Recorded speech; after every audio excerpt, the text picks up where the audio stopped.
Et pour finir, la rubrique bonus de la semaine. The Corner à Berlin, The Vinson à Barcelone ou encore le Cactus à Singapour. Aujourd'hui, toutes les grandes villes ont leur concept store. Des sélections de jeunes créateurs inédits, des produits d'avant-garde et des mises en scène pour le moins originales.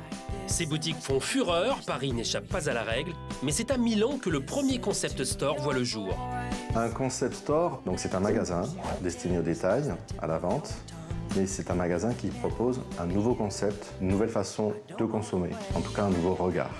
C'est à Milan, en Italie, en 1991, qu'une galeriste éditrice, Carla Sozzani, ouvre le Discorso Como. Son concept, une boutique atypique qui lui ressemble à un lieu qui mêle commerce et cultures urbaines. Le succès est tel qu'elle va révolutionner l'image de la boutique traditionnelle. Tendance Haut vous dévoile les coulisses des concept stores. Alors, le concept store, c'est d'abord une ambiance, une atmosphère très particulière. On est dans le milieu, dans le quartier des grands magasins et pourtant on n'a rien à voir avec un grand magasin. Pourquoi ça? Parce que l'atmosphère est très particulière. Il y a énormément d'événementiels par exemple. On a des photocalls, on a des DJ, on a un certain nombre d'événements tout au long de l'année qui fait que les gens viennent dans ce magasin non seulement pour bien sûr voir des produits, acheter des produits, mais surtout pour vivre une expérience et pour s'y montrer. Ce qui est important, c'est qu'un client qui rentre dans le Citadium va trouver un état d'esprit et va vivre une expérience.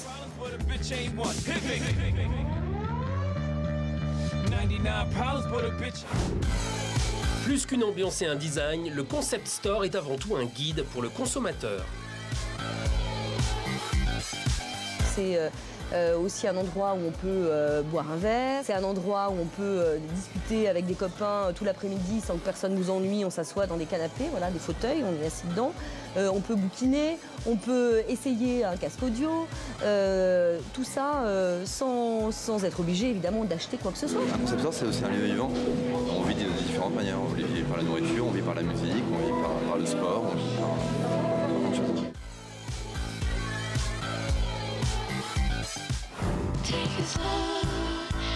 Au-delà d'un espace de vente, c'est véritablement devenu un lieu de vie.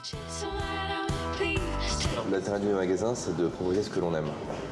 On aime différentes choses qui viennent de différents domaines, différentes cultures, différents microcosmes, différents univers. Et on vous les présente. Je pense que tout le monde n'est pas un spécialiste du design, tout le monde n'est pas un spécialiste de la parfumerie. Quand vous avez des spécialistes qui font un choix dans le choix, c'est extra de trouver un endroit où vous pouvez faire confiance et aller trouver ce que vous cherchez, ce que vous n'aurez pas le temps de chercher dans la profusion. Après, ce qui est important de savoir, c'est qu'on fait cette sélection de choses que l'on aime, qui viennent de plein de domaines différents. Et que toutes les semaines, en changeant les displays, en changeant la présentation, en changeant les vitrines, on va vous suggérer, proposer des nouveautés. Vous présentez une veste, la présenter d'une certaine manière une semaine, d'une manière suivante la semaine d'après, 15 jours après, 3 semaines après. Donc vraiment avoir cette idée d'énergie, de mouvement perpétuel et permanent.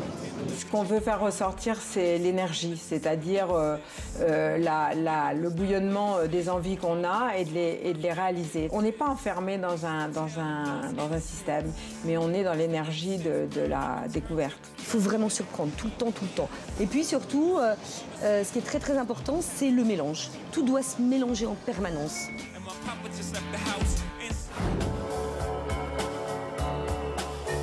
Un mélange pointu et éclectique, c'est la première étape du succès. Ce qui est très important quand on crée un concept store, c'est de ne pas copier, c'est de ne pas suivre, c'est innover, avoir ses propres idées, prendre des partis forts, vraiment, pouvoir transmettre à travers le magasin tout ce qu'on a dans les tripes. C'est ça ce qui est important. Des exclus, des éditions limitées, des collaborations spéciales ou des avant-premières, c'est quelque chose de fondamental. Pas que, mais c'est très important. Pour moi, un beau concept store, si vous voulez, c'est un lieu qui a du sens. Parce que le côté image, c'est un piège, qui est que de l'image. On veut du fond. Ces magasins rivalisent d'inventivité. On peut se demander ce que sera le concept store de demain. Donc je pense que le concept store de demain, ça sera un lieu de rendez-vous très fortement lié à la consommation web, mais qui sera un rendez-vous indispensable pour les nouveaux consommateurs de demain. Alors tous à vos smartphones, le concept store de demain sera virtuel et connecté.